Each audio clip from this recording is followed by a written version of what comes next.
Assalamualaikum warahmatullahi wabarakatuh. Alhamdulillahi rabbil alamin, wassalatu wassalamu ala rasulillahil karim wa ala alihi wa sahbihi ajma'in, amma ba'd. Fa ya rabbi shrah li sadri wa yassir li amri wahlul 'uqdatan min lisani yafqahu qawli. Allahumma faqihna fid din wa 'allimna ta'wil. Rabbana zidna 'ilman warzuqna fahman.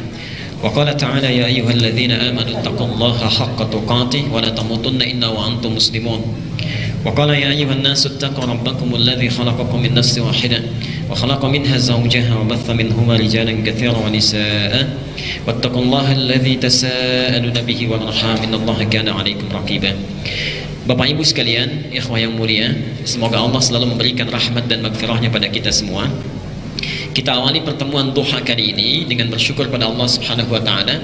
Alhamdulillah kita masih diberikan kesempatan, waktu dan diringankan langkah kita untuk hadir di majlis ilmu ini dalam rangka bertafaqquh fid din, memahami sebagian dari tuntunan agama Allah Subhanahu wa taala.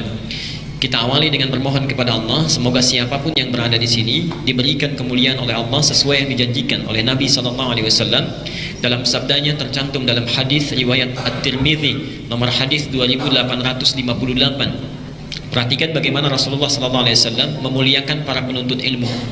Man salaka tariqan yaltamisu fihi ilman sahhalallahu lahu tariqan ilal jannah.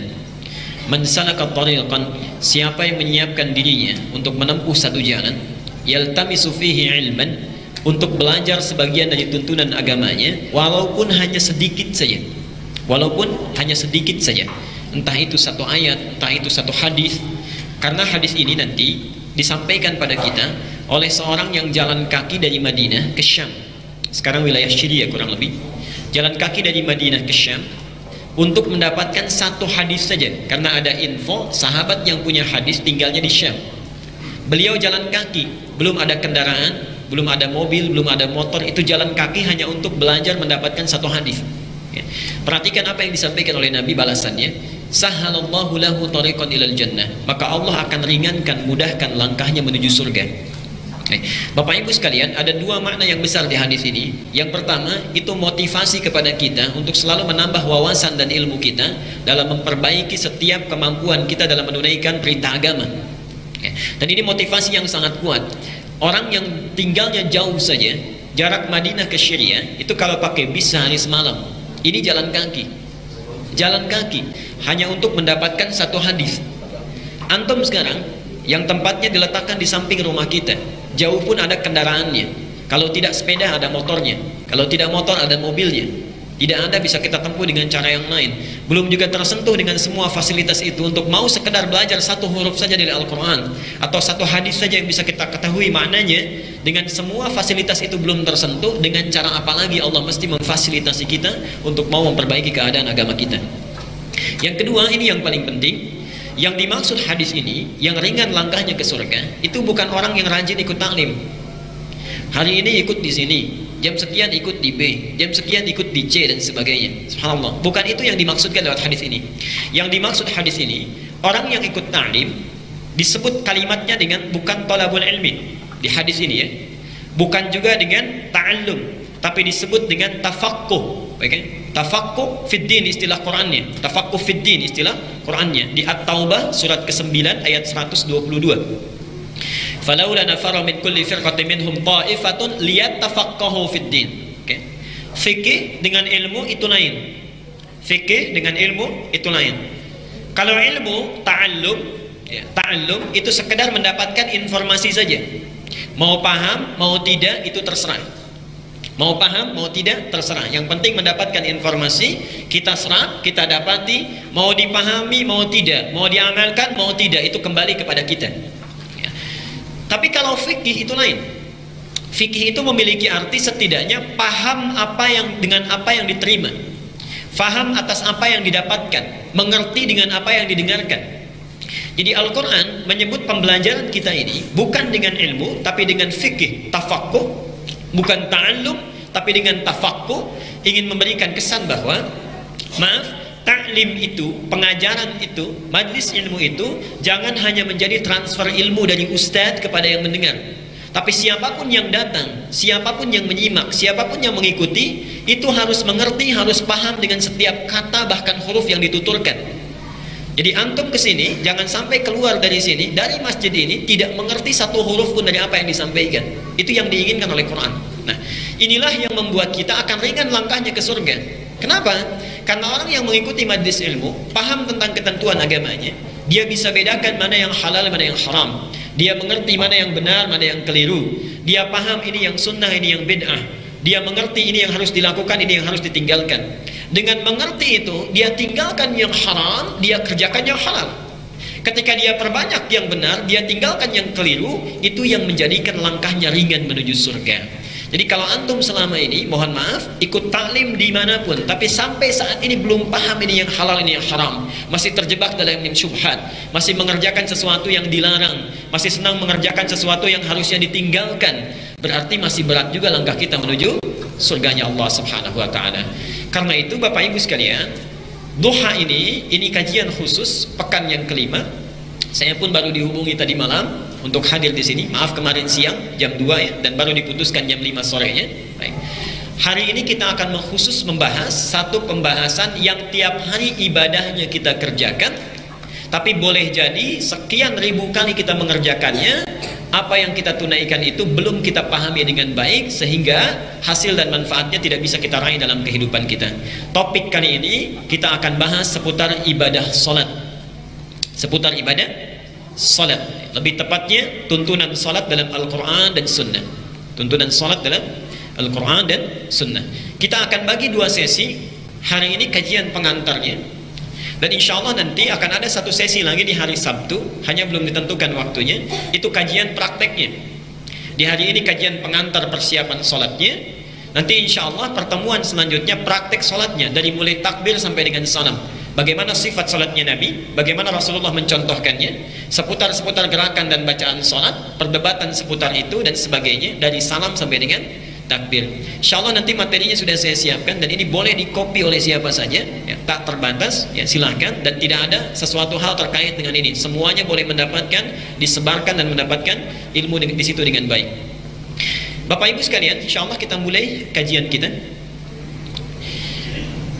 Salat disebutkan dalam Al-Quran, termasuk dalam hadis Nabi SAW, sebagai ibadah yang sangat penting. Sebagai ibadah yang sangat penting. Saking pentingnya disebut oleh Nabi, salat itu tiangnya agama. As-salatu imaduddin. Salat itu tiangnya agama. Muncul pertanyaan, kenapa salat begitu diistimewakan dari setiap amal rukun Islam yang lainnya? Rukun Islam ada 5. Yang pertama, orang masuk Islam dulu dengan syahadat, syahadu anna ilaha illallah, kemudian syahadu anna Muhammad Rasulullah. Ingat ya, syahadatnya satu paket, bukan asyhadu anna ilaha illallah saja, ya. Di asyhadu anna ilaha illallah, kemudian syahadu anna Muhammad Rasulullah. Ketika kita mengatakan asyhadu anna ilaha illallah, ya Allah, saya berkomitmen dan bersaksi menjadikan Engkau satu-satunya Tuhan yang layak untuk saya sembah. Ketika komitmen itu ada, diuji oleh Allah. Saya ingin tahu sejauh mana komitmenmu. Diberikanlah kita tuntunan, diuji dengan menunaikan syariat namanya. Syariat itu tata cara ibadah kita, ya. Jadi ada akidah, ada syariat. Diuji satu dengan salat. Karena itu rukun Islam kedua apa? Salat. Diuji kemudian kedua dengan zakat. Diuji dengan puasa. Diuji dengan haji dan umrahnya. Nah, sekarang ujian ini dicantumkan semuanya di Quran. Contoh, perintah salat pertama kali di Quran itu ada di Al-Baqarah ayat 43. Wa aqimus shalah wa atuz zakah warka'u ma'ar raki'in. Tadi tilawahnya saya dengar masih sudah sampai ayat 64 ya. Tadi barusan saya mau masuk itu sudah ayat 64. Di 43 itu perintah pertama untuk salat. Wa aqimus shalah, dan dirikanlah oleh kalian salat. Nah, Allah uji kita dengan salat. Sekarang kita tanya, mohon maaf, bagaimana caranya salat? Ada tidak cara takbir di Quran? Tidak ada. Ada tidak caranya ruku di dalam Al-Quran? Tidak ada. Karena itu syahadat yang pertama diikat oleh yang kedua, jadi paketnya, paket pelengkapnya. Wa asyhadu anna Muhammadar Rasulullah, dan saya berkomitmen bahwa Muhammad itu adalah utusan Allah Subhanahu wa Ta'ala yang fungsinya menerangkan tentang tugas-tugas wahyu. Artinya apa? Kalau Allah berikan perintah, ikuti bagaimana Rasulullah mengajarkannya. Bagaimana Rasulullah menuntunnya? Jelas ya? Karena itulah semua yang 4 turunan ini tidak mungkin kita lakukan kecuali sebagaimana Rasulullah menuntun dan mencontohkannya. Karena itu terkenal dalam istilah hadis kita, seorang yang menunaikan ibadah tanpa pernah diberikan tuntunan dan contoh dari Nabi, fahuwa mardudun, tertolak karena tidak sesuai dengan petunjuk Rasulullah SAW. Jelas sampai sini? Baik. Karena itu saking pentingnya mengikuti Nabi, langsung oleh Allah dimasukkan dalam ayat yang penting di Ali Imran surat ketiga ayat 31. Bahkan disebutkan mengikuti Nabi itu di antara bukti cinta kita kepada Allah Subhanahu wa taala. Qul in kuntum tuhibbunallaha fattabi'uni. Katakan Muhammad, kata Allah, jika kalian benar-benar mencintai Allah, qul in kuntum tuhibbunallah, jika kalian benar-benar mencintai Allah, diawali dengan kata kuntum. Padahal Allah bisa mengatakan qul in tuhibbullaha, tapi diawali dengan kuntum untuk menegaskan jika benar-benar cinta pada Allah. Karena ada orang yang mengatakan cinta saja tapi tidak komitmen dengan cintanya, tidak serius. Qul in kuntum tuhibbunallah, katakan jika kalian benar-benar mencintai Allah, fattabi'uni, maka ikutilah Rasulullah, ikuti aku, Nabi maksudnya. Bagaimana Nabi salatnya, bagaimana Nabi puasanya, bagaimana Nabi zakatnya, bagaimana Nabi haji dan umrahnya, begitu dalam setiap aktivitasnya. Ini bagian pertama. Dan yang kedua, lihat surat Yasin. Seringkali kita baca tapi seringkali tidak kita gali maknanya. Yuk ayat ketiganya, Yasin wal Qur'anil Hakim innaka laminal mursalin. 3, innaka laminal mursalin. Apa fungsi yang ketiga ini? Ayat keempatnya, setelah innaka laminal mursalin ada siratim mustaqim. Muhammad, engkau rasul yang diutus, syahadu anna Muhammad Rasulullah, innaka laminal mursalin. Apa tujuan fungsi itu? Perhatikan kalimatnya, ala siratim mustaqim, engkau berada di dalam jalur yang tepat, yang lurus. Artinya orang yang mengikuti Nabi itu hidupnya akan mudah, akan lurus. Sebaliknya bila tidak sesuai dengan Nabi, maka kecenderungan hidup kita akan sulit dan tersesat dalam menjalani kehidupan kita. Jelas sampai sini? Nah, karena itu Bapak Ibu sekalian, apa hubungannya dengan sholat? Karena tadi disebutkan di dalam rukun Islam kita, semua tataran ibadah syariat itu harus sesuai dengan Nabi. Maka orang yang sholatnya tidak sesuai dengan tuntunan Rasulullah, tidak sesuai dengan petunjuk Al-Quran, kemungkinan besar tidak akan mendapatkan manfaat dari sholatnya, sehingga tetap kesulitan dialami dalam kehidupannya. Karena itu saya ingin antarkan dulu apa manfaat sholat yang bisa kita dapatkan dalam kehidupan di dunia, di alam barzah, dan nanti di akhirat saat kita dihisab oleh Allah Subhanahu wa taala. Bapak Ibu sekalian, di dalam Al-Quran setidaknya Allah menyampaikan langsung bahwa ada 5 hal. Sekali lagi, ada 5 hal yang akan diberikan oleh Allah pada orang yang sholat. Sekali lagi, ada 5 hal yang akan diberikan oleh Allah pada orang yang sholat, yang sholatnya ditunaikan sesuai dengan tuntunan Al-Quran dan Sunnah, yang sholatnya ditunaikan sesuai dengan ketentuan Al-Quran dan Sunnah. Yang 5 hal ini tidak akan mungkin diberikan pada orang yang tidak sholat. Sekali lagi, 5 hal ini tidak mungkin diberikan pada orang yang tidak sholat, atau orang yang sholat tapi sholatnya tidak sesuai dengan tuntunan Al-Quran dan Sunnah. Hati-hati ya. Jadi 5 hal ini tidak akan diberikan pada orang yang tidak sholat, atau orang yang sholat tapi sholatnya tidak sesuai dengan ketentuan Al-Quran dan Sunnah. Baik.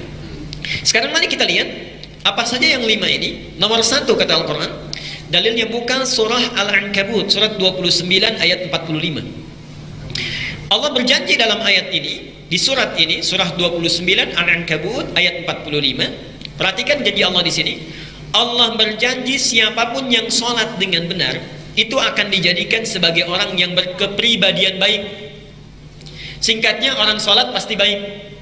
Inna sholata tanha anil fahsya'i wal munkar. Sungguh salat yang dilakukan dengan benar itu. Lihat kalimat Qur'annya ya.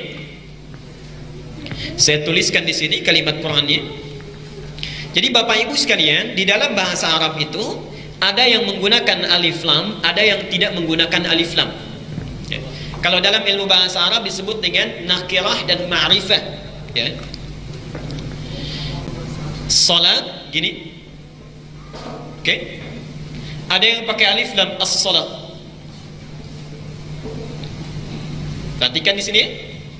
Kalau kalimatnya tidak menggunakan alif lam, ini disebut dalam ilmu bahasa Arab dengan kalimat nakirah. Maknanya umum, bebas, umum. Oke.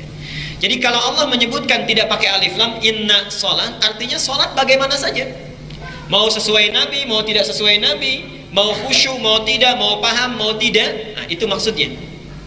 Tapi kalau digunakan alif lam, itu bukan sholat yang biasa, sholat yang khusus, ma'rifah. Kalau dalam bahasa Inggris itu seperti artikel the dalam bahasa Inggrisnya, the car, mobil, the car, mobil itu, tidak yang lain. As-sholat bukan sholat biasa, sholat seperti yang dituntunkan oleh Al-Quran, dipraktekkan oleh Nabi SAW. Jadi orang yang sholatnya benar, ini ada alif lam di sini. Hati-hati, karena itu belajar ilmu Quran itu penting, Bapak Ibu ya. Kalau kita cuma baca terjemahan, ini tidak didapatkan. Bukan sholat biasa, sholat yang benar, dipelajari ilmunya dengan baik, itu pasti akan menjadikan satu orang ini pasti jadi orang baik. Sumber kejelekan yang menjadikan seseorang menjadi buruk perilakunya itu cuma dua, tidak ada yang lain. Yang satu disebut dengan fahsya, yang kedua disebut dengan mungkar. Tidak ada yang lain kecuali dua ini. Fahsya adalah keburukan yang ditolak oleh nurani, ya, ditolak oleh nurani kita. Bentuknya bisa banyak, umumnya kepada sesuatu yang kotor. Gosip itu fahsya, gibah itu fahsya, pornografi itu fahsya, porno aksi itu fahsya, okay? Membicarakan hal-hal yang buruk itu fahsya. Maaf, selama ini ribuan kali kita sholat, berapa kali seringnya dengar gosip? Orang sholat seharusnya menjauhkan dia dari fahsya. Kalau selama ini kita sholat tapi masih senang membicarakan orang lain, senang melihat kejelekan orang lain, senang mendengar tentang keburukan orang lain, berarti ada sesuatu yang belum sempurna dalam sholat kita. Jelas di sini? Satu. Yang kedua, mungkar. Mungkar itu sesuatu yang diingkari oleh hati kita. Bohong itu mungkar, mencuri itu mungkar, berselisih itu mungkar, bertengkar itu mungkar, okay? Korupsi itu mungkar. Jadi kalau ada orang sholat tapi masih senang berbohong, orang sholat masih gemar berselisih, orang sholat masih senangnya bertengkar, sukanya mencuri, mohon maaf, ada yang korupsi dan sebagainya, berarti ada yang salah dengan sholatnya. Jelas ya? Karena itulah Nabi menyampaikan, bila Anda mempunyai anak usia 7 tahun, yang pertama diajari adalah sholatnya. Kenapa? Kalau sholatnya sudah bagus, pasti anak itu tumbuh menjadi anak yang baik. Itu rahasianya di sana. Jadi kalau dididik sholatnya benar, sebagaimana Nabi mencontohkannya, pasti tumbuh jadi anak baik. Kalau 10 tahun gak mau sholat juga diapakan? Sudah salah lagi. Dikit-dikit main pukul aja gitu ya. Subhanallah. Katanya mau ikut sunnah Nabi. Saya gak pernah tuh baca sirah Nabawi ada Nabi memukul anaknya. Baik ya, Hasan Hussein, Nabi sedang sujud, naik ke punggungnya, apa tiba-tiba berhenti dipukul dulu? Kan tidak ya, malah diteruskan kan sujudnya. Ayo lihat ke sini ya. Ini persoalan kita ini. Banyak istilah yang sampai ke Indonesia tiba-tiba jadi berubah. Daraba itu punya dua arti. Asal kata daraba itu bukan memukul. Daraba itu artinya membuat contoh yang menjadikan kita paham. Membuat contoh yang menjadikan kita paham. Okay.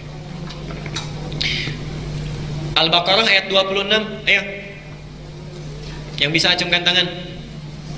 Kalau nggak bisa nunduk aja. Tadi sudah sampai 64. Innallaha la yastahyi ay yadriba mathalan ma ba'udatan fama fawqaha daraba yadrib. Allah tidak pernah malu untuk membuat perumpamaan yang menjadikan kita paham, mengerti, memberikan contoh yang membuat kita mengerti, walaupun itu harus ditunjukkan dengan nyamuk. Jadi doroba itu tidak harus memukul, asalnya memberikan pengertian contoh sehingga kita bisa paham. Jelas ya? Baik. Nah, dalam hadis itu disebutkan, bila anak 10 tahun tidak mau sholat, berikan dia contoh pelajaran yang membuat dia mengerti. Dan memberikan pelajaran tidak harus memukul. Tidak harus memukul. Kurangi uang jajannya, simpan makanan kesukaannya, di training di kamar mandi 5 menit, bisa. Tidak harus dengan memukul, sehingga dia mengerti kenapa saya tidak boleh menunaikan Salat tidak sesuai dengan contoh atau meninggalkan salat sama sekali. Jelas sampai di sini? Baik. Kalau tabiat orang Arab, memang di Arab itu sampai sekarang kebiasaannya kalau ingin memberi contoh itu ringan tangannya. Tangannya ringan karena mereka hidup di medan yang berat, pindah-pindah, ada sahara dan sebagainya. Jadi kalau anak rewel sedikit saja tidak tanya-tanya, tak gitu ya. Baik, ikut lagi dan sebagainya. Jelas sampai sini? Baik. Itu satu. Jadi poin yang terpenting, kenapa diajarkan sejak dini sholat? Karena orang sholat itu pasti jadi orang baik. Satu. Yang kedua, pindah ayatnya. Quran surat 70 ayat 19 sampai dengan 23, Al-Ma'arij. Quran surat 70 ayat 19 sampai 23. Allah menyampaikan kesan di ayat ini, orang kalau sholatnya benar, itu pasti akan terbebas dari kegelisahan hidup yang dirasakan. Bahasa anak mudanya sekarang, tidak akan galau. Oke. Jadi kalau orang sholatnya benar pasti tenang, tidak gelisah. Tenang, sulit gelisah. Lihat ayatnya, innal insana khuliqa halu'a. Sungguh manusia tercipta dengan pembawaan yang seringkali gelisah, tak tenang. Apa cirinya? Idza massahu syarru jazu'a. Kalau ditimpa kesulitan segera curhat, berkeluh kesah, cerita sana sini, dekat rajin ibadahnya. Orang kan uniknya sekarang kepanasan aja udah bikin status gerah katanya tuh, udah keluar. Baik. Dan uniknya nanti wa idza massahul khairu manu'a. Kalau diberikan kebaikan pelitnya. Ini sindiran dari Allah. Ada tipikal orang yang kalau sedang susah itu rajin curhatnya sama Allah. Tahajudnya naik, yang gak biasa tahajud tiba-tiba tahajud, yang gak biasa saum sunnah tiba-tiba siam sunnah, tiba-tiba tilawah Quran. Lagi sulit. Tapi kalau sudah diberikan kesulitannya, selesai dia, tinggal datang kebaikan-kebaikannya, pelit. Apa? Ditinggalkan ibadahnya. Tahajudnya sudah nggak ada lagi, baca Qurannya jarang lagi, kan? Zakat yang 10.000 zakat mal itu tertinggal selama sebulan, zakat mall 10 juta habis dalam 1 jam. Lupa. Illal musallin, kecuali orang yang sholatnya benar. Alladzina hum 'ala shalawatihim da'imun, yang konsisten dengan sholatnya. Jadi ciri orang sholat, dia sulit ataupun senang, itu hatinya itu gembira saja, nggak ada persoalan. Alhamdulillah ya Allah, Engkau berikan aku saat ini kesulitan, sehingga dengan itu saya menjadi sabar. Alhamdulillah ya Allah, Engkau uji aku dengan harta yang bertambah, sehingga dengan itu aku semakin bersyukur. Jadi keadaan dia senang atau tidak senang, hatinya tetap tenang. Nomor 3, Allah berjanji dalam Al-Quran, pada orang yang sholatnya benar ditunaikan, maka, sekali lagi ya, maka bila dia memiliki kesulitan dalam aktivitas hidupnya, ini janjinya, Allah akan membebaskan, melepaskan setiap kesulitan yang dialami.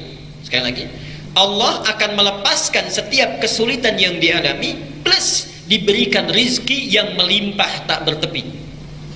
Ini baru gelisah, belum sulit.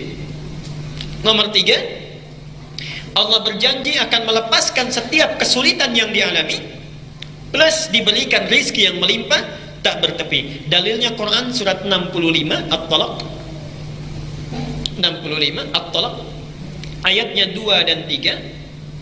Tafsir di ayat ini ditafsir di Quran surah Al-Baqarah. Jadi ada 2 surah, ayatnya sama, ayat 2 dan 3. Quran surah At-Talaq 65 ayat 2 dan 3. Perhatikan kalimatnya, wa may yattaqillaha yaj'al lahu makhraja. Siapa yang berusaha takwa kepada Allah akan dilepaskan dari segala kesulitan hidup yang dialami, diberikan jalan keluar. Wa yarzuqu min haitsu la yahtasib. Tidak cukup dengan itu saja, dia akan diberikan rezeki yang begitu melimpah tak bertepi. La yahtasib, tidak terukur. Jadi uniknya ini, kalau perlu ada lagi, kalau butuh ada lagi, kan? Subhanallah, yang enak kan begitu Pak ya, pas butuh ada. Kalau kita punya mobil, mobil ada, begitu mau dipakai bensin nggak ada, kan nggak enak, baik kan? Nah, orang ini diringankan kesulitan hidupnya, pas butuh selalu ada. Siapa dia? Tafsirnya ada di Al-Baqarah ayat 2 dan 3. Dzalikal kitabu la raiba fihi hudan lil muttaqin. Tadi kita bertanya siapa orangnya? Tadi wa may yattaqillah, dia berusaha, orangnya disebut muttaqin. Siapa orang muttaqin itu? Alladzina yu'minuna bil ghaib wa yuqimunas shalah, yang salatnya sempurna ditunaikan. 4, kita cepat. Baik, 4.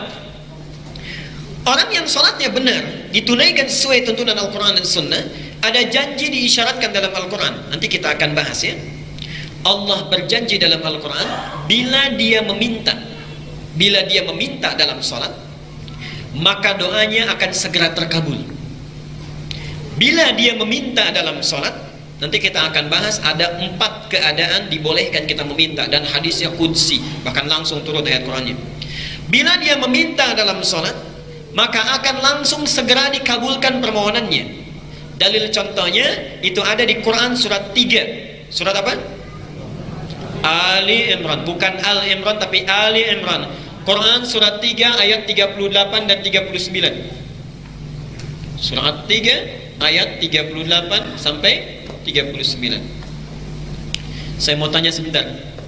Suami istri menikah, sudah puluhan tahun belum punya keturunan. Suaminya sudah sepuh, sudah beruban, fisiknya sudah lemah. Mohon maaf, ibunya, istrinya itu sudah divonis monofos dan mandul. Saya tanya secara medis dan klinis, mungkin tidak punya keturunan? Tidak mungkin. Perhatikan apa yang dilakukan suaminya. Bangun beliau, masuk ke mihrabnya, kemudian menunaikan sholat. Saat berdirinya, belum selesai sholatnya, saat berdirinya memohon kepada Allah untuk diberikan karunia keturunan. Perhatikan kalimat Qurannya. Hunalika da'a Zakaria rabbah. Di mihrabnya Zakaria, Nabi Zakaria bermohon kepada Allah. Qala rabbi habli min ladunka dzurriyyatan thayyibah. Duhai Allah, saya sudah berikhtiar kemana-mana tidak dapat keturunan. Sekarang saya memohon darimu saja. Innaka sami'ud du'a, sungguh engkau yang mengabulkan dan mendengar setiap doa. Perhatikan bagaimana Allah menjawabnya. Itu dipanjatkan dalam sholat, padahal sebelumnya ikhtiar. Jadi lihat Maryam ada di mihrabnya, diberikan rezeki tak terbatas oleh Allah di ayat 37-nya. Zakaria meniru, membuat mihrab di rumahnya, lalu sholat. Perhatikan, saat sholatnya masih berdiri dalam sholatnya, ayat 39-nya. Fanadatul malaikatu wa huwa qa'imun yusalli fil mihrab annallaha yubashshiruka bi Yahya. Alhamdulillah. Tiba-tiba turun malaikat, itu baru berdoa, belum selesai sholatnya. Selesai doanya, turun malaikat. Karena itu kalimat Qur'annya menggunakan fa. Beda antara fa dengan wa, itu lain. Ada fa, ada wa, itu lain. Ada satu lagi thumma. Ada thumma.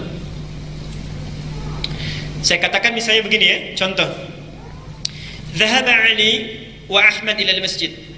Ali dan Ahmad pergi ke masjid. Kalau menggunakan kalimat waw, itu bisa berarti Ali dulu, kemudian Ahmad di belakangnya. Jelas ya? Baik. Ali dulu, baru Ahmad di belakangnya. Ada jeda waktu atau kemungkinan bersamaan. Kalau pakai thumma, itu artinya ada jarak. Dhahaba Ali ila al-jami', thumma Ahmad. Ali pergi ke masjid, kemudian Ahmad. Maksud thumma ini artinya nyusul dari belakang, ada jarak. Mungkin Ali pergi duluan, setelah 1 jam Ahmad nyusul. Tapi kalau kalimatnya menggunakan fa, itu artinya tidak ada jeda. Dhahaba Ali fa Ahmad. Ali pergi, fa Ahmad, lantas Ahmad. Jadi begitu Ali pergi, Ahmad langsung pergi. Kalimat Quran di sini tidak menggunakan wa, tidak menggunakan thumma, digunakan fa. Begitu Zakaria meminta, langsung malaikat turun. Fanadatul malaikatu wa huwa qa'imun yusalli fil mihrab. Selesai dia berdoa, tiba-tiba malaikat langsung turun, Mikhail, menyampaikan kepadanya, dia menyeru, annallaha yubashshiruka bi Yahya. Subhanallah, Allah memberikan engkau berita gembira, engkau akan punya anak. Bukan sekedar anak, langsung namanya dari Allah, Yahya. Apa artinya Yahya? Hidup. Yang mustahil menurut manusia, lahir dari rahim perempuan yang monofos dan mandul, bayi yang hidup, kata Allah engkau hidup. Kapan itu terjadi? Wa huwa qa'imun yusalli fil mihrab. Beliau itu masih berdiri dalam salatnya belum selesai. Dan nanti kejadian ini itu akan diabadikan, diberikan rahmatnya kepada umat Muhammad. Nanti kita akan bahas rahasia Al-Fatihah. Di antaranya, saat kita sedang membaca iyyaka na'budu wa iyyaka nasta'in, itu Allah sedang menunggu di hadis qudsinya, wali abdi ma sa'ala. Hambaku, kamu butuh apa? Aku kabulkan sekarang. Oke, nanti kita akan lihat. Dan sholat itu bukan hanya zaman Nabi Muhammad saja. Zaman Nabi sebelumnya sudah ada. Musa sudah ada sholat, Isa sudah ada sholat, Zakaria sudah ada sholat, ya. Cuma syariatnya, cara sholatnya berbeda. Dulu belum ada sujudnya, kita ada sujudnya, ya. Dulu cuma sampai rokok berdiri kemudian selesai. Kita ada sujudnya. Nanti kita bahas lain waktu. Jelas sampai sini? Jadi sholat yang dimohonkan, doa yang dimohonkan dalam sholat, nanti ada 4 rahasia, 4 tempat berdoa dalam sholat. Bila kita benar gunakan itu, Allah segera mengabulkan doa kita bila benar cara menunaikannya. Terakhir yang kelima, Allah berjanji di dalam Al-Quran, orang yang sholatnya benar ditunaikan sesuai dengan tuntunan Al-Quran dan Sunnah Nabi SAW, maka dijanjikan oleh Allah, bila dia, sekali lagi lihat ya, bila dia masih beraktivitas dalam pekerjaan, akan disukseskan pekerjaannya, dibahagiakan hidupnya. Sukses dan bahagia. Sukses dan bahagia. Dalilnya langsung surat ke-23. Surat apa? Al-Mu'minun.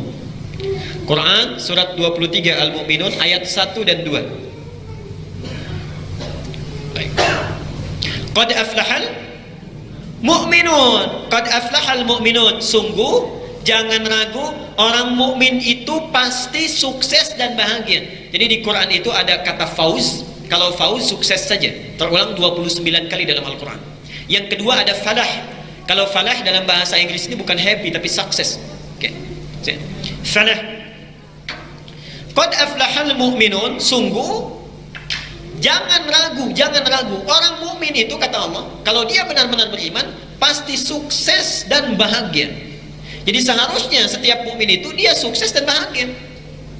Awas ya, kata ini memberikan kesan bahwa dalam hidup ada orang yang cuma sukses saja tapi tidak bahagia. Saya saat tinggal di salah satu tempat, tidak perlu saya sebutkan, itu subhanallah banyak orang yang penghasilannya besar, ya, ada ratusan juta, ada miliaran dan sebagainya, tapi hidupnya nggak bahagia, tersiksa dengan pekerjaannya, tiap detik hampir selalu dengan pekerjaan, keluarga tidak terperhatikan, anak-anak terabaikan dan sebagainya. Dia sukses tapi tidak bahagia, kaya tapi gelisah. Sebaliknya ada orang-orang yang tinggal di pelosok desa. Oke.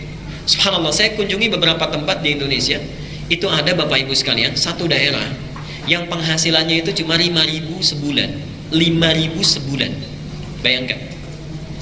Tapi uniknya, 5.000 ini mereka masih bisa iuran untuk bangun masjid. Sekarang jadi musola. Maaf, dulunya musola, sekarang jadi masjid. 5.000 ini masih bisa iuran untuk bangun musola, sekarang jadi masjid. 5.000 sebulan. Dan hidupnya luar biasa. Kalau mereka ingin bandeng, ada bandeng. Ingin mangga, musim mangga, ada mangga. Jadi ada aja dan tidak pernah mengeluh, jarang mengeluh. Jadi barangkali hidupnya bahagia, menurut orang tidak terlalu sukses. Bahagia tapi miskin misal. Saya berikan satu pertanyaannya, pilih, nggak ada yang ketiga. Ingin kaya tapi gelisah atau miskin tapi tenang? Nggak ada yang ketiga.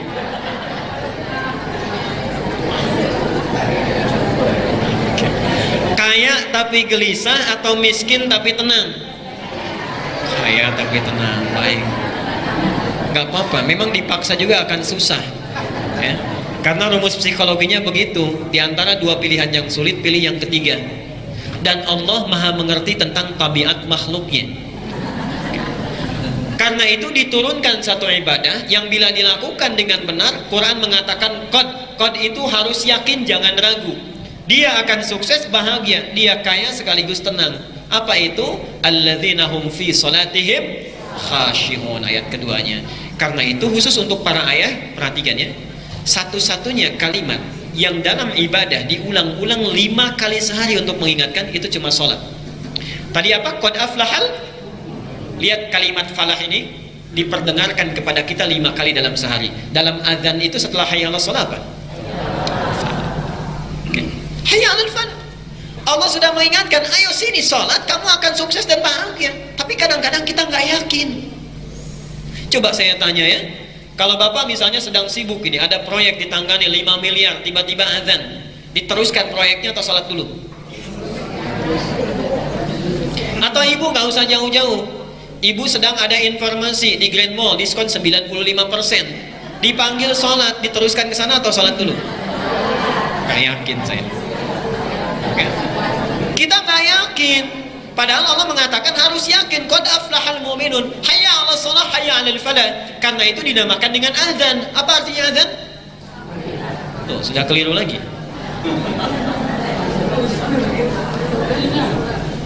Panggilan itu bahasa fikih. Azan itu secara bahasa itu artinya telinga. Oh. Lihat sini, dari kata uzun asalnya, uzun. Uzun itu telinga, jamaknya azan. Kenapa disebut dengan azan? Karena kalimat ini satu-satunya kalimat yang pasti didengar oleh orang yang punya telinga. Perhatikan, kalau Mesir azan, selesai azan, itu Libya azan. Libya selesai azan, Tunisia azan. Tunisia selesai azan, Aljazair azan. Maroko azan, Italia azan, Prancis azan, Spanyol azan. Ternyata lafaz azan itu 24 jam tidak pernah berhenti di muka bumi ini. 24 jam. 24 jam. Subhanallah, Bapak Ibu pernah coba googling ya. Ada seorang reporter yang menangis itu ketika melihat azan, mendengar azan. Di seluruh pelosok itu azan semuanya, tidak ada yang tidak. Jadi bahkan ada di Australia itu, di Australia pernah ada seorang masuk Islam hanya karena dengar azan subuh. Ini mohon maaf Pak ya, kadang-kadang hidayah Allah, Ibu, itu bisa tiba tanpa kita duga. Mahal hidayah itu. Pernah dengar kisah sebentar, ada seorang pemuda di San Francisco di Amerika. Beliau tinggal di flat dengan seorang muslim. Jadi dua orang mahasiswa tinggal di sana, satu muslim yang satu Kristen. Yang muslim ini kebetulan sedang keluar belanja. Dia membuka channel Masjidil Haram di Mekkah. Biasanya channel pertama itu kan di sana ya, sholat di Mekkah itu. Saat ditinggal, yang non muslim ini duduk di depan TV-nya, dia lihat. Saat duduk itulah dia kembali si orang Islam tadi. Lalu Islam bertanya, sederhana saja, kata beliau, menurut kamu ada berapa orang yang ada di situ di Masjidil Haram saat itu? Kata anak muda yang non muslim ini, dia katakan, ini kurang lebih 500.000 lah. Apa jawabnya? Tidak. Kapasitasnya mampu menampung 3,5 juta orang. 3,5 juta orang. Lalu disampaikan pertanyaan kedua, perhatikan ya kalimatnya. Menurut kamu, berapa lama yang dibutuhkan untuk mengatur 3,5 juta orang supaya mereka bisa rapih dalam saat yang bersamaan? Perhatikan apa jawabnya.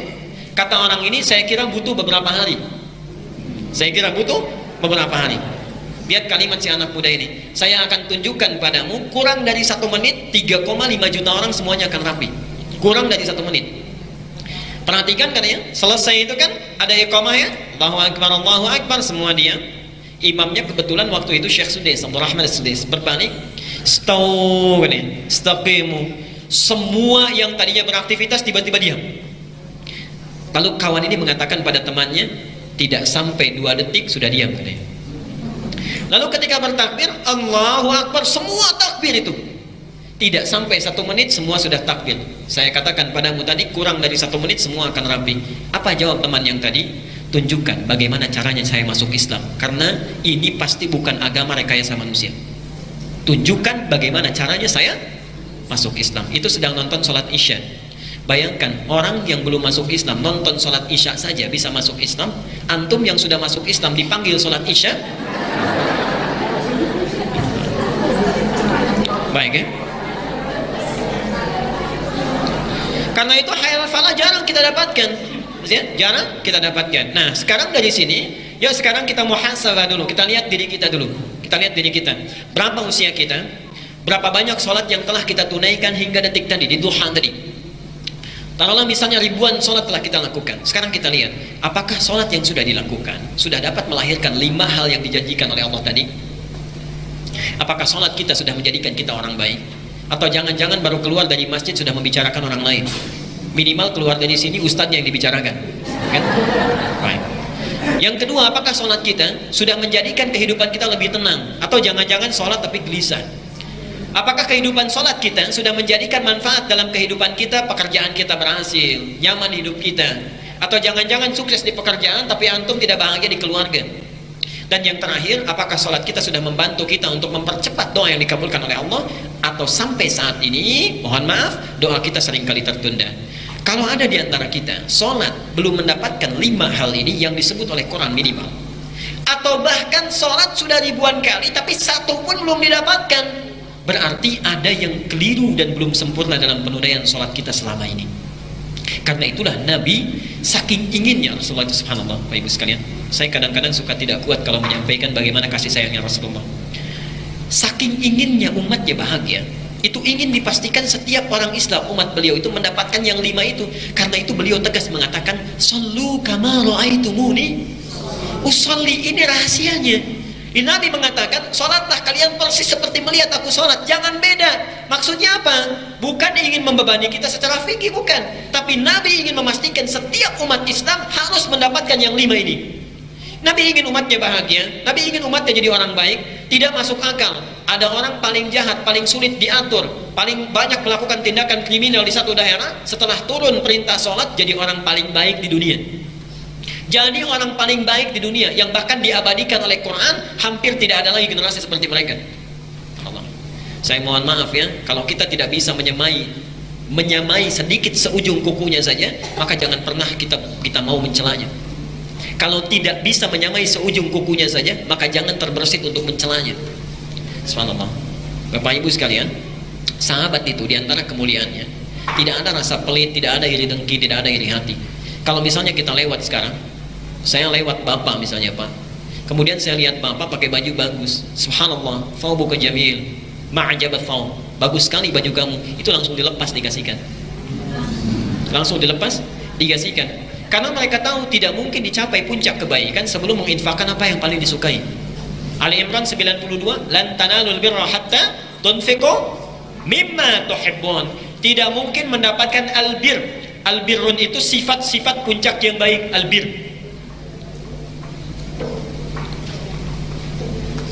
Sifat-sifat yang baik. Kalau albirun ini sudah didapati melekat dalam diri seseorang, berubah namanya dari birrun menjadi mabrur. Dari sini ada istilah haji. Jadi haji mabrur itu adalah haji yang setelah dilakukan melahirkan kebaikan-kebaikan yang sebelumnya tidak didapati. Nah, ada cara di Quran, perhatikan caranya. Saya tawarkan, ada cara di Quran, perhatikan ya. Coba kalau saya berikan 2 tawaran. 1, Bapak Ibu haji tapi belum tentu mabrur. Atau pilih yang kedua, tidak haji, insya Allah sudah pasti mabrur. Pilih 1 atau 2, nggak ada yang ketiga kalau ini, serius. Haji belum tentu mabrur, tidak haji pasti mabrur. Pilih yang mana? Kedua ya? Baik, awas yang paling kencang saya tes nanti. Lan tanalul birra, tidak mungkin kita mendapatkan birrun ini kalau sudah dapat namanya mabrur. Hatta tunfiqu mimma tuhibbun, sampai bisa menginfakkan apa yang paling dicintai. Tadi saya contohkan, untuk mendapatkan birrun ini menjadi mabrur, sahabat itu diantara kemuliaannya, dipuji dia berikan. Tadi yang paling kencang nanti saya tes keluar, Pak bagus sekali mobilnya tuh, mau nggak diinfakkan kalian? Oke. Hari Sabtu kemarin ada yang pegang handphone, dimajukan untuk merekam. Siap, siap. Ketika saya tawarkan, siap diinfakkan, punya kantor Ustaz. Baik. Baik Bapak Ibu sekalian. Nah sekarang persoalannya, kita masuk lagi ke materi kita. Kalau kita tidak mendapati 1 di antara 5 ini, apa penyebabnya? Apa penyebabnya? Kita lihat di Quran ya. Karena kajian kita insya Allah Quran Sunnah tidak keluar dari yang ini. Kata Al-Quran, penyebab orang tidak mendapatkan yang 5 ini, atau 1 di antara 5, itu penyebabnya hanya 2. Penyebabnya hanya 2. 1, kebanyakan orang sholat tidak khusyuk dalam sholatnya. 1, tidak khusyuk dalam sholatnya. Dalilnya ada di Quran surah Al-Baqarah ayat 45 dan 46. Catat dulu saja, kita terangkan. Dan yang kedua, ini mohon kita evaluasi ya, dan introspeksi diri sekaligus. Kebanyakan orang sholat tidak paham, tidak mengerti apa yang dilakukan dan dibaca dalam sholatnya. Kebanyakan orang sholat tidak paham, tidak mengerti apa yang dibaca dan dilakukan dalam sholatnya. Tanyakan pada diri kita selama ini, apakah paham dengan bacaan rukuk kita, mengerti dengan bacaan sujud kita, paham dengan takbir kita dan sebagainya.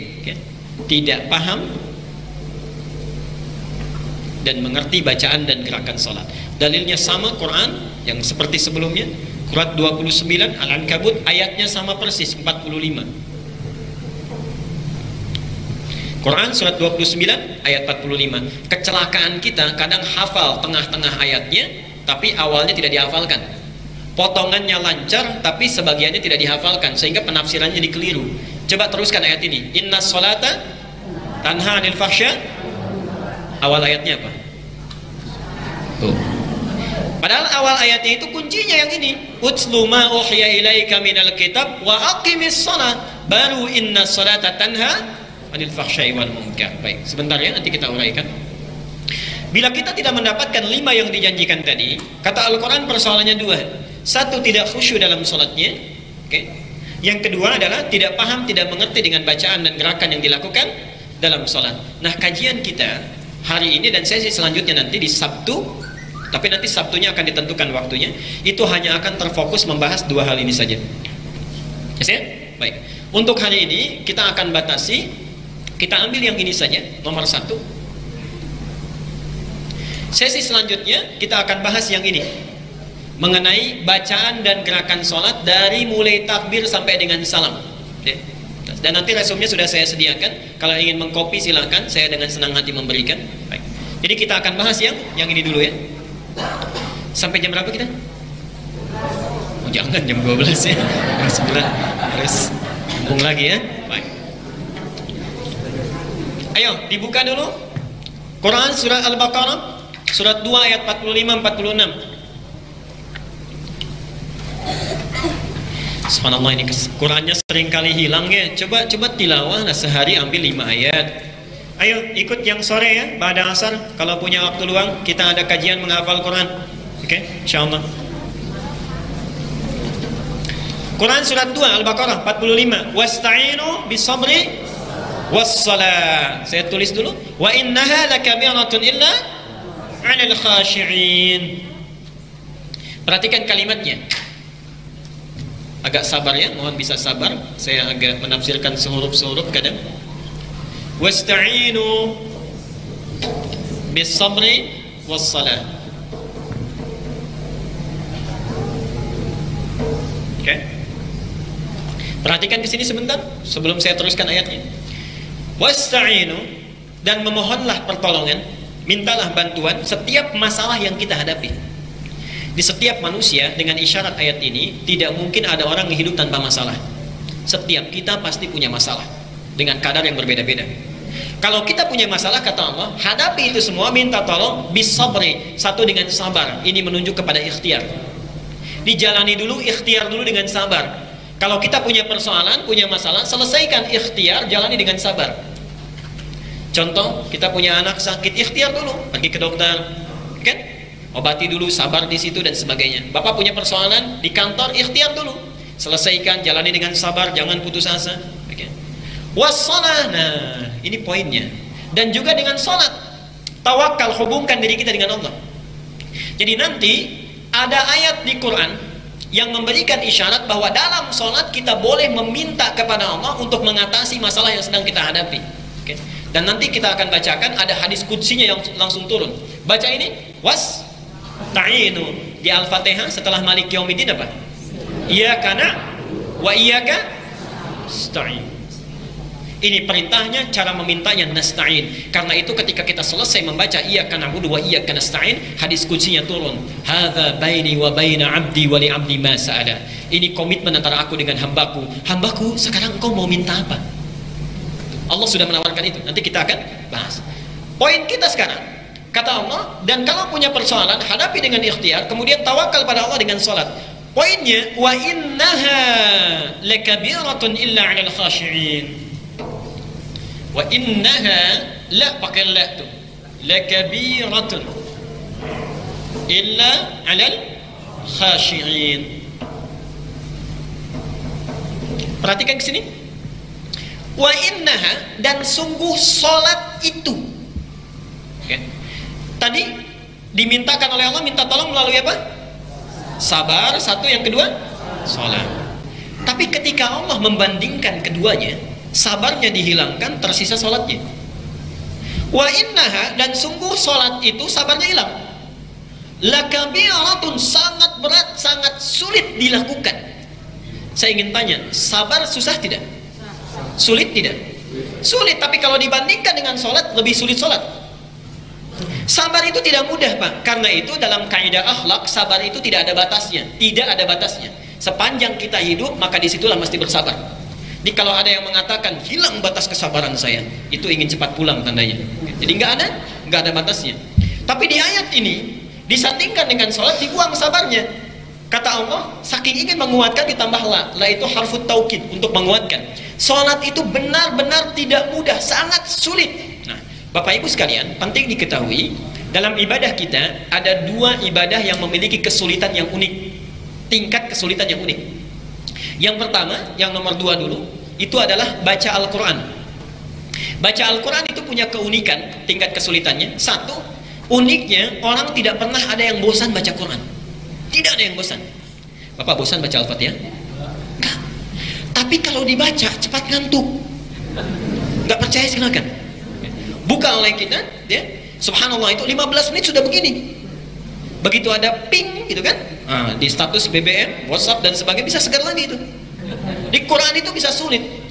Nah, tapi ada yang lebih hebat kesulitannya dibandingkan Quran. Itu ibadah yang dilakukan pada saat yang bersamaan bisa menjadikan yang ingat lupa, yang lupa jadi ingat. Pengalaman tuh, jawab. Tidak ada ibadah yang dilakukan pada saat yang bersamaan bisa menjadikan yang lupa itu ingat, yang ingat lupa. Sholat subuh berapa rakaat? Itu bisa jadi 3 itu kalau sendirian. Lupa kita. Ditakbir, memang lisannya bertakbir Allahu Akbar, tapi pikirannya bisa kemana-mana. Ya Allah, tadi saya kesiangan sahur. Ya Allah, anak saya belum diantar. Karena itu syaitan sendiri mengatakan, hadisnya Al-Bukhari, babus sholat, di kitab sholat, bab Al-Bukhari, nomor hadis yang ke-6. Perhatikan kalimat syaitannya langsung disampaikan. Saya akan menggoda orang yang sholat, ingat ini, ingat ini, ingat ini, sampai dia tidak sadar berapa rakaat sedang menunaikan sholat. Saya akan goda orang yang sholat untuk mengingat ini, ingat ini, ingat ini, sampai dia tidak sadar berapa rakaat sedang menunaikan sholat. Pernah mengalami itu? Ya. Sekarang lihat sini ya.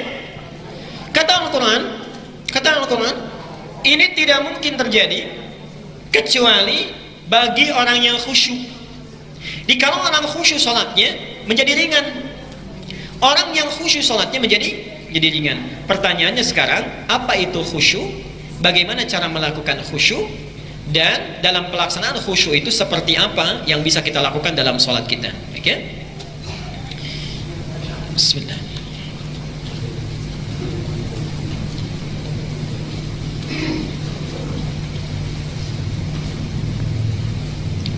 Kenapa tidak ada yang mencari pahala ya?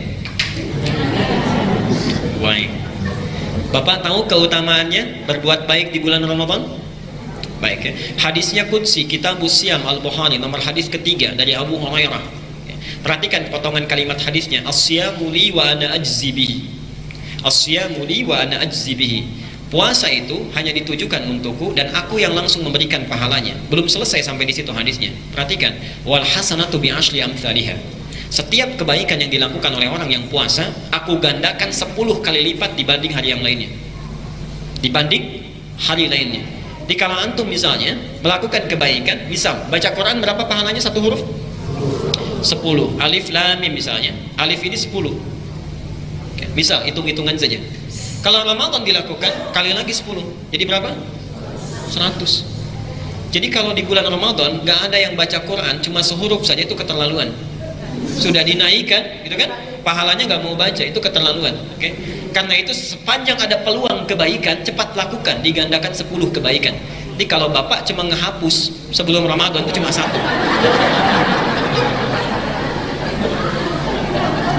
Ya? Subhanallah. Baik. Kemarin ada yang sampai 3 kali gitu ya menghapusnya itu. Ya, teruskan dulu khusyuk. Khusyuk.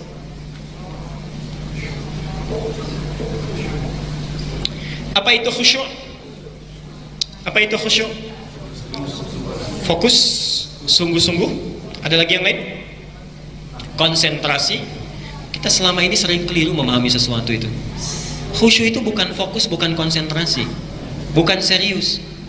Kalau khusyuk diartikan konsentrasi, tidak ada yang mampu sholat dengan khusyuk. Bahkan Nabi pun tidak akan khusyuk. Karena pernah satu kali Rasulullah sujud, Hasan Husain naik ke pundaknya. Karena tahu Hasan Husain itu naik, dilamakan sujudnya sengaja untuk menyamankan mereka bermain. Kalau khusyuk diartikan fokus, konsentrasi, berarti Nabi saat itu sedang tidak konsen. Jelas ya? Baik. Nah, khusyuk itu bukan fokus, bukan konsentrasi. Khusyuk itu diterjemahkan dalam bahasa Arabnya dengan arti at-tawadhu' wal khudu' atau al-khudu' wat tawadhu'. Al-khudu' wat tawadhu'. Sudah bertambah kosakata bahasa Arabnya? Kosakatanya sudah bertambah? Ingat setiap pertemuan dengan saya selalu ada kosakata ya? Insyaallah. Ayo, malu pada anak-anak di Arab tuh, kecil-kecil sudah bisa bahasa Arab. Antum sudah 60 tahun juga masih belum bisa aja. Ya. Teruskan dulu, bagaimana paham Quran? Al-khudu' wat tawadhu'. Al-khudu' itu artinya kepasrahan total. Pasrahan total. Khudu'.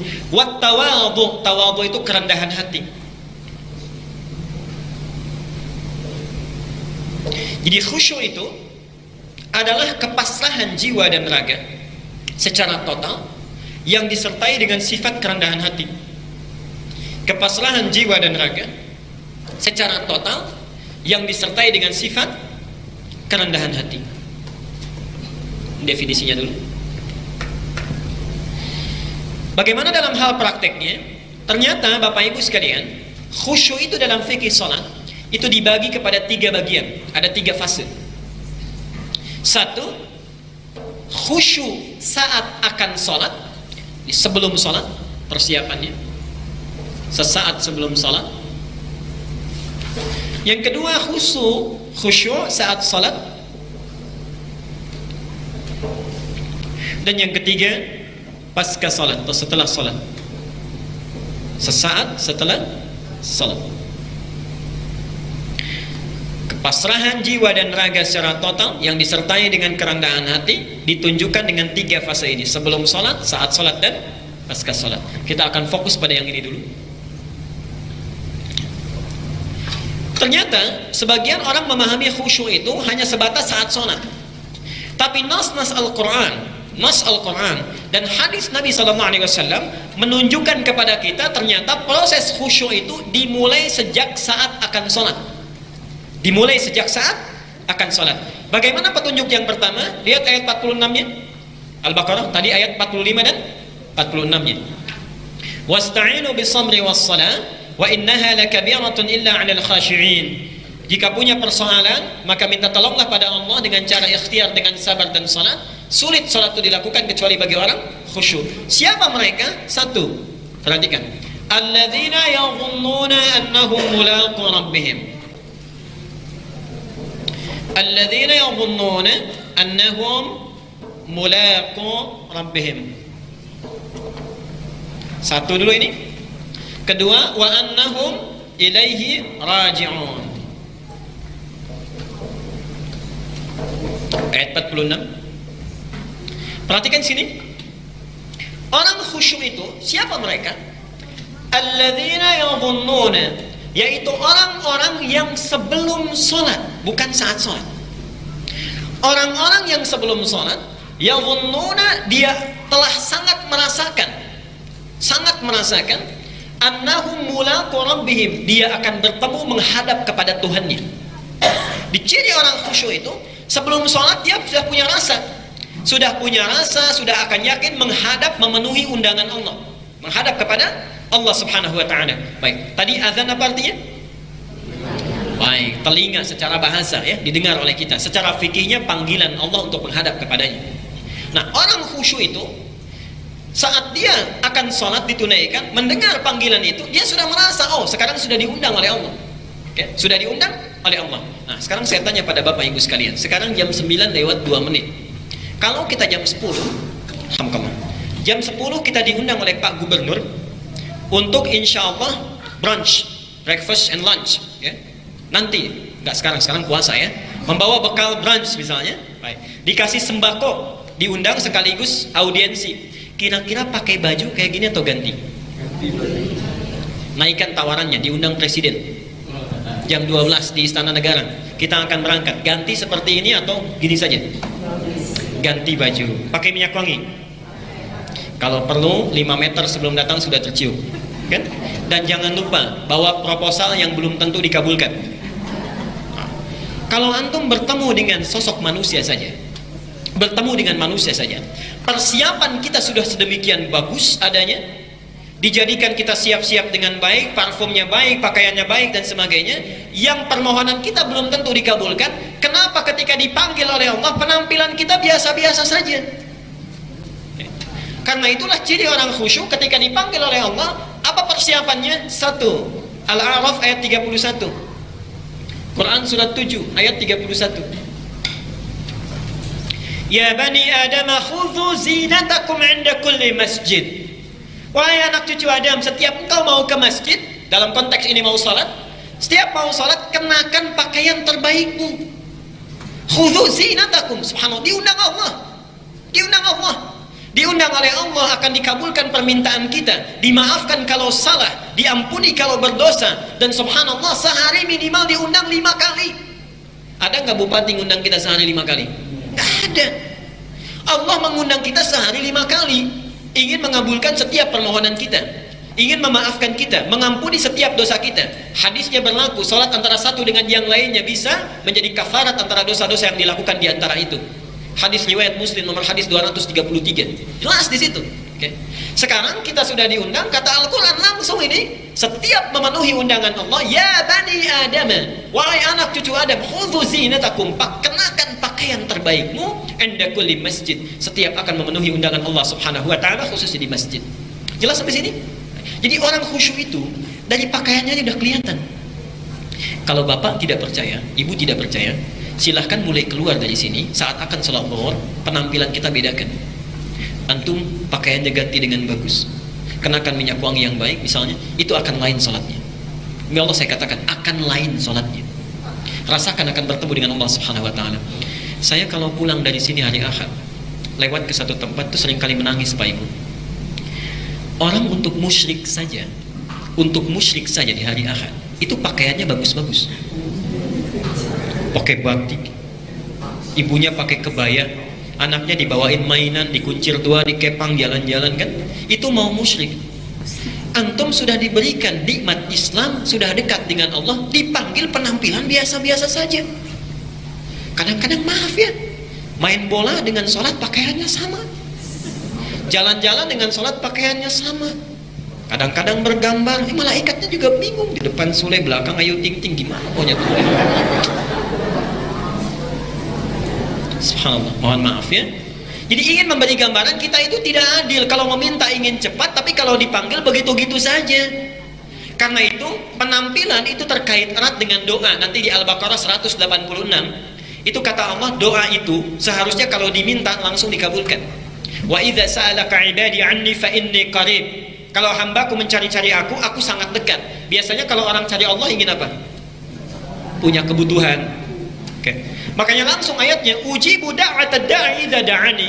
Kalau dia punya kebutuhan, saat minta langsung dikabulkan. Pertanyaannya, kenapa kita kalau meminta jarang sekali kadang-kadang langsung dikabulkan? Falyastajibuli. Syarat kalau ingin cepat dikabulkan doa, respon seruan Allah dengan cara terbaik. Kadang-kadang kita merespon dengan cara yang kurang elok. Ini bagian pertama. Kenakan pakaian terbaik, subhanallah, karena kita akan menghadap kepada Allah subhanahu wa ta'ala. Imam Malik rahimahullah, itu jangankan mau sholat, ingin memberikan fatwa membaca hadis, itu mandi dulu, pakai kenakan jubah yang paling bagus, pakai minyak wewangian dan sebagainya ya. Kalau di jalan ditanya tentang hadis, itu nggak akan jawab sebelum wudhu dulu, wudhu pakai pakaian terbaik. Kenapa? Beliau menyampaikan, saya ketika menyampaikan hadis seolah-olah merasakan bersama Rasulullah dan mempertanggungjawabkan perkataan saya, apalagi bertemu dengan Allah. Yang kedua, orang khusyuk sudah siap dengan pakaiannya. Yang kedua, dia sempurnakan wudhunya, berwudu. Dalilnya Quran surah 5 Al-Maidah ayat ke-6. Ya ayyuhalladzina amanu idza qumtum ila shalah faghsilu wujuhakum wa aydiyakum ila al-marafiq, dan seterusnya ayat.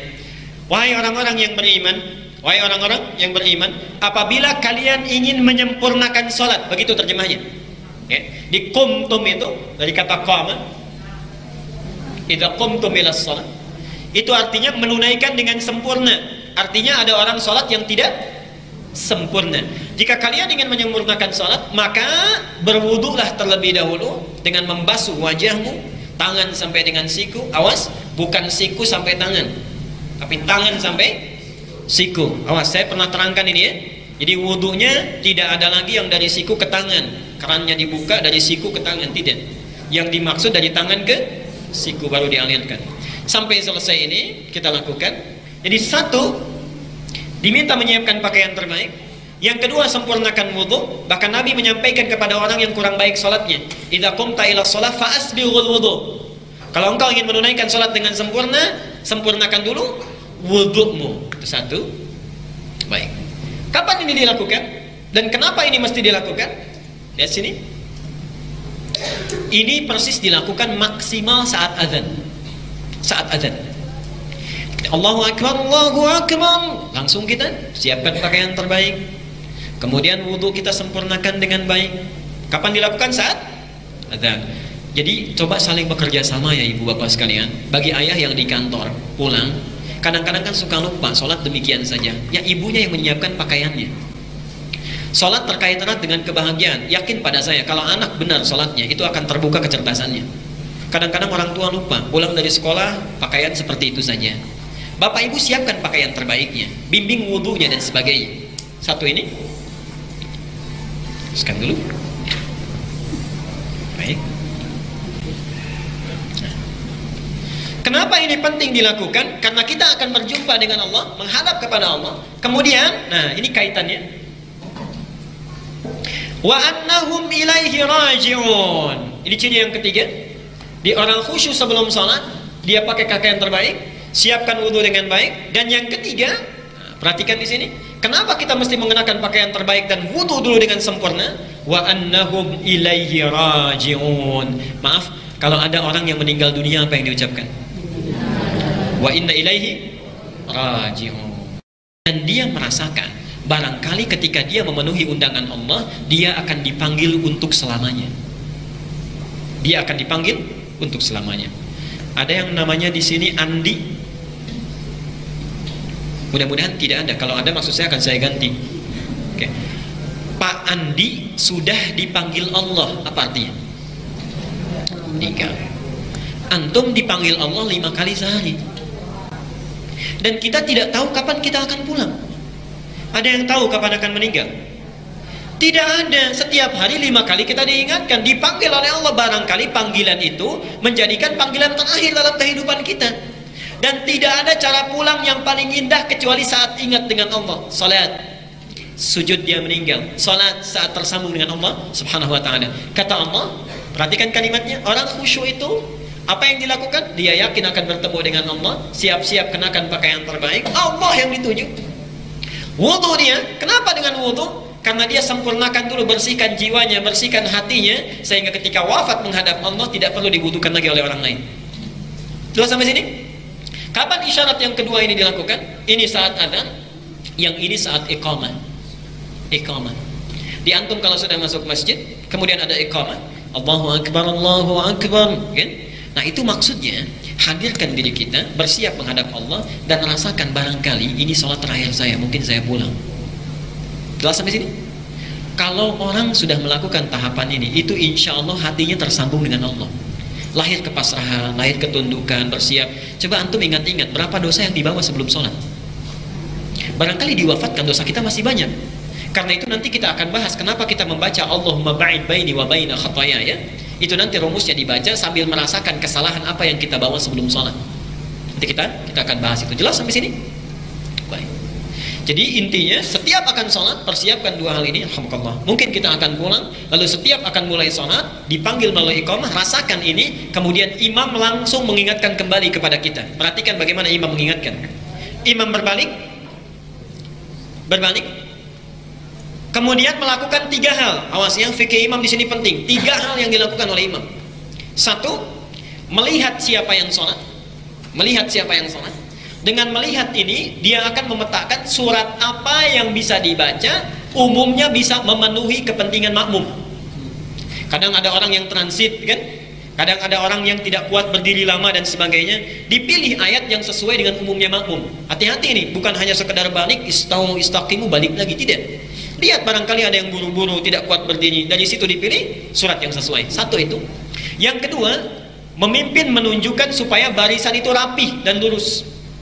Maksudnya rapi, lurus. Dan yang ketiga, mengingatkan kekhusyuan makmum ketika akan sholat. Mengingatkan kekhusyuan makmum ketika akan sholat. Semua isyarat ini tidak ada lafaz khususnya,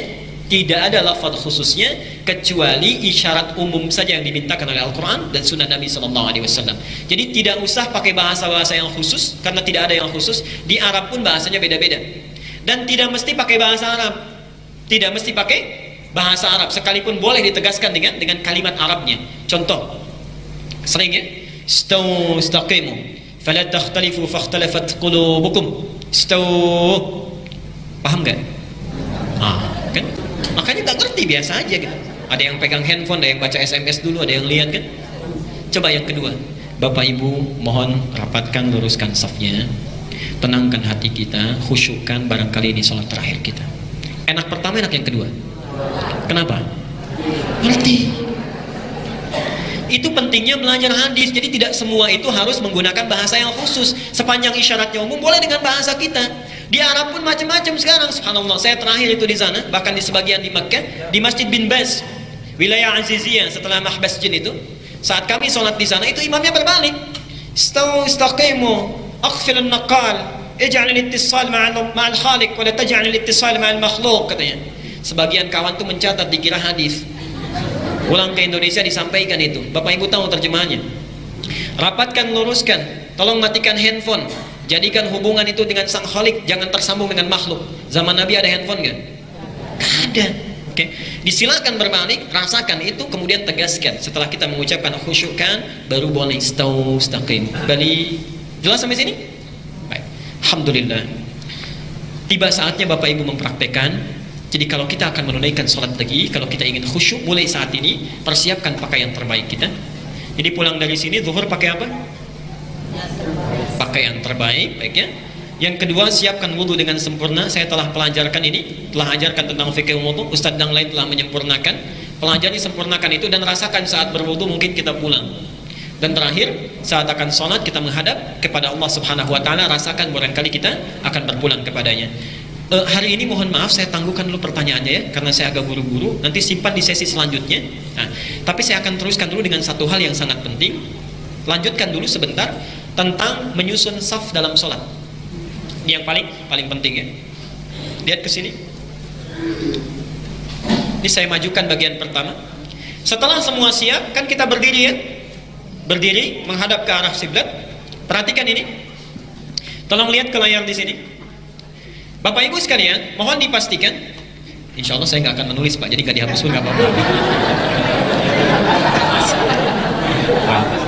Mohon maaf Pak ya, nggak apa-apa. Supaya terus dicatat. Jazakallah khair. Insya Allah sesuatu amal yang direncanakan tertulis satu pahala. Kalau dilakukan bertambah satu pahala. Insya Allah ada ikhlas-ikhlasannya. Berdiri, perhatikan. Ada dua urutan di sini. Satu lihat bagian bawah, kedua bagian atas. Rapatkan, luruskan. Yang dirapatkan dan diluruskan itu bukan kaki bagian depan, tapi tumit kaki bagian belakang. Mohon bisa 3 orang berdiri di depan sini, boleh? Siapa saja, barangkali yang muda-muda. Bapak, alhamdulillah paling banyak Bapak pahalanya hari ini. Sebelah sana Pak, supaya lebih senggang. 1 orang, 2 orang, 3 orang. Jazakallah khair. Kiblatnya ke sana Pak, hadapnya ke sana. Geser sedikit ke sebelah sana. Sekarang mohon Pak, rapatkan, luruskan. Perhatikan Bapak Ibu sekalian. Nah, Nabi SAW itu membuat garis dengan pedang di belakang. Dibuat garis dengan pedang, lalu minta pada para sahabat, rapatkan, luruskan. Ingat, meniru sunnah itu harus dengan cerdas. Tidak ada ceritanya imam, oh sunnah Nabi bawa pedang, bawa golok di garis dulu, tidak ya. Ini sudah ada garisnya, masjid. Di karpet ini lihat garisnya, bagian belakang. Nah, yang dirapatkan, diluruskan, itu kaki bagian belakangnya, tumitnya. Lihat ke bawah Pak, bukan depannya. Sekarang Pak, tolong luruskan dulu kaki bagian depannya. Kaki bagian depan, jari-jarinya luruskan. Sudah? Lurus ya. Ibu bapak perhatikan sekarang. Sekarang yang lurus depannya, punggungnya lurus gak? Bergelombang ya sampai sana. Maaf karena ini tidak sampai, bergelombang. Sekarang rapatkan, luruskan bagian belakang, Pak. Bagian belakang. Lihat ke bawah, garis di bawah tuh. Luruskan, segaris. Sudah lebih lurus? Lebih lurus ya dibandingkan yang tadi. Kenapa bisa demikian? Karena ukuran kaki bisa macam-macam. 35, 36, 37. Kalau yang depan diluruskan itu gak akan sama. Tapi kalau tumit diluruskan bagian belakang, hasilnya seperti itu. Dan bahu pun akan sejajar. Jelas sampai sini? Baik, itu bagian yang pertama. Sekarang lihat bagaimana cara berdiri yang baik. Memang tidak ada ketentuan khususnya. Tidak ada ketentuan khususnya. Di hadis hanya disebutkan wastaqbilil qiblah, wastaqbilil qiblah. Dalam riwayat lain tsumastaqbilil qiblah, menghadap ke arah kiblat. Jadi kalau kita berdiri begini pun sudah sepenuhnya ke kiblat, ini dipandang sudah menghadap kiblat. Tapi sebagian ulama punya ijtihad yang sangat baik sekali. Sebaiknya kaki kita kalau bisa depan dengan belakang tuh diluruskan gini. Oke, depan dengan belakang diluruskan. Jadi kadang-kadang kan kalau kita berdiri depannya bengkok ya, kanan kiri begini, belakangnya lurus ya. Baik. Jadi membentuk garis seperti ini. Nah, itu dipandang sah menghadap kiblat, tapi yang terbaik kalau bisa depannya lurus, belakang lurus. Sekarang lihat. Pak, mohon maaf, ikuti saya. Kakinya begini, Pak. Kakinya begini. Rapatkan. Lihat ke sini. Bagian yang pertama, lihat ke bawah. Ada celah nggak? Ada ya? Ada celah di sini ya? Baik. Ketika terlihat celah di sini, hadis Bukhari-nya berlaku. Saya akan menggoda orang yang sholat sampai tidak ingat berapa rakaat dia sedang menunaikan sholat. Setan itu sekecil apapun celahnya dia akan masuk. Jelas ya? Nah, sekarang Pak ikuti saya. Rapatkan. Lurus depan belakang. Lurus dan rapatkan. Maaf ya, saya perbaiki. Lurus. Baik, nanti berdirinya akan kita ajarkan Sabtu yang akan datang. Ada celah nggak? Tidak ada celah sama sekali. Kelihatannya enak, rapi, lurus, dan tidak ada celah. Dan nanti kita akan pelajari bagaimana cara berdirinya supaya takbirnya juga nyaman. Di posisi sholat kalau benar hasilnya begini. Lurus, bahunya sejajar, enak, tidak ada celah, dan rasa sholatnya akan lain, kayaknya enak gitu. Ya. Jelas sampai sini? Baik. Sebentar Pak, duduk di sini saja. Di sini saja sebentar. Sekarang lihat ke sini supaya tidak capek Pak, di situ dulu saja. Jazakallahu khair. Tolong dicatat DKM Masjid 3 pertama ini dapat buku yang pertama nanti insyaallah. Ya, itu asli Pak insyaallah. Belum insyaallah. Pintar aja ibu kalau jawab ya. Lihat sekarang posisi imam dan makmum. Kalau sudah jelas berdirinya, sekarang imam makmum ada di mana? Lihat sini, nanti kita praktekkan dengan ini untuk memperjelas. Nomor satu, saya tidak bawa sinar ya, diperhatikan saja. Nomor satu, yang hitam itu imamnya. Kalau imamnya laki-laki, makmumnya laki-laki, maka tolong berdiri imam sebelah kiri, makmum sebelah kanan. Oke? Dan imam lebih maju sedikit dibandingkan dengan makmum. Pak, mohon berkenan satu di sini, tidak usah ke sana. 2 orang saja dulu. Kiblatnya ke sini Pak. Kalau ke sana sedang Piala Dunia. Maju sedikit Bapak. Nah, baik, sedikit. Kacamata mau dipakai mau dilepas Pak. Ingat kita sedang sholat. Baik, perhatikan ke sini. Ini imam, ini makmum. Tidak usah ada jarak, dempet saja. Tidak usah ada jarak, dempet saja ya. Sebagian ada yang mengatakan jarak 1 kepalan tangan. Tapi hadisnya mengatakan, sebentar Pak.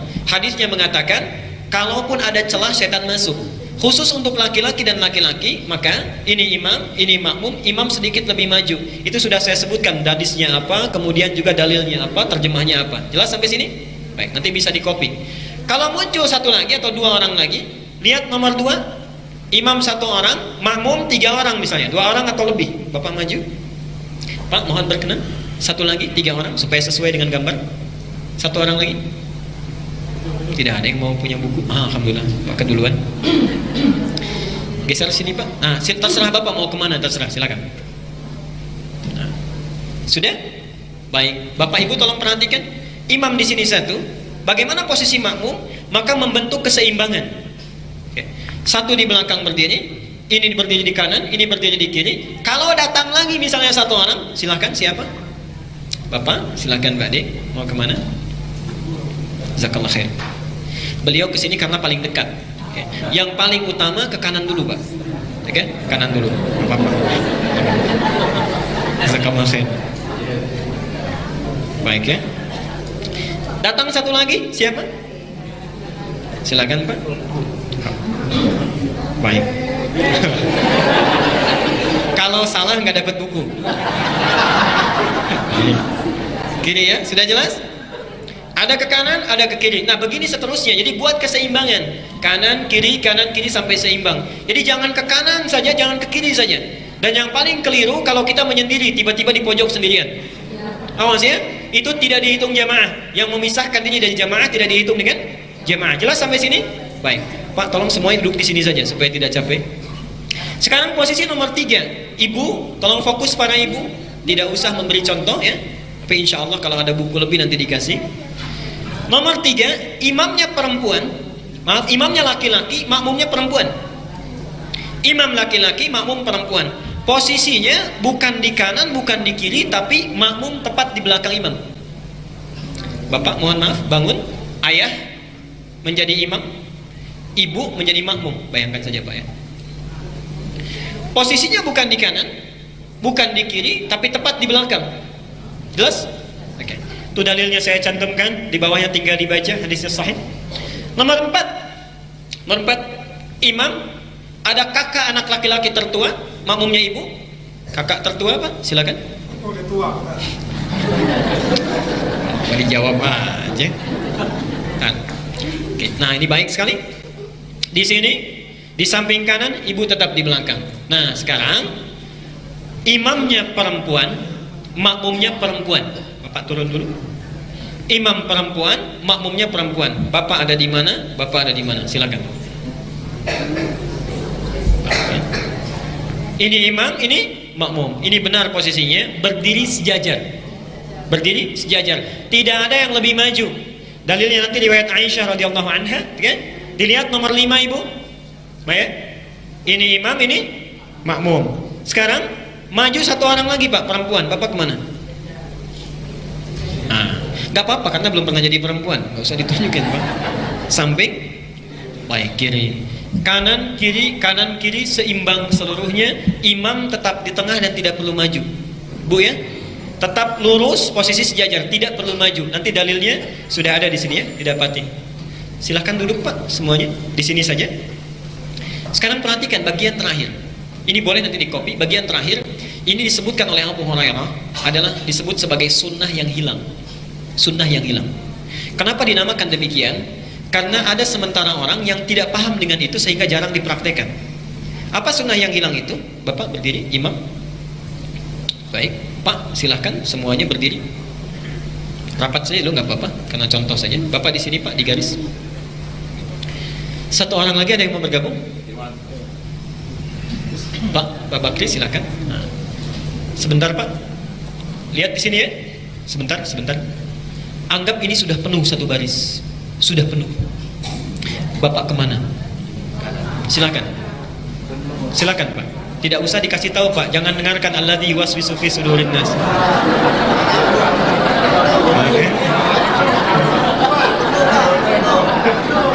Pak, di sana sudah penuh Pak.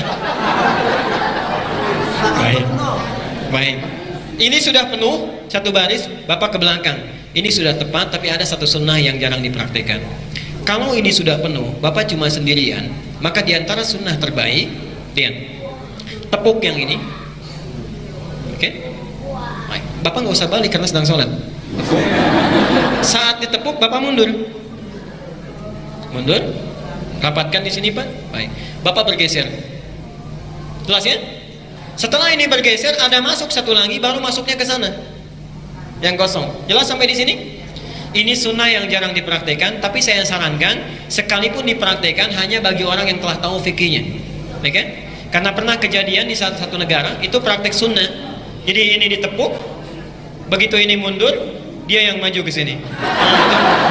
Itu pernah rame itu ya. Baik, tolong dicatat Pak, nanti didaftarkannya pada Ustadz Yusuf supaya dicatat. Silakan Pak, boleh duduk di tempat masing-masing. Allahumma shalli ala Muhammad.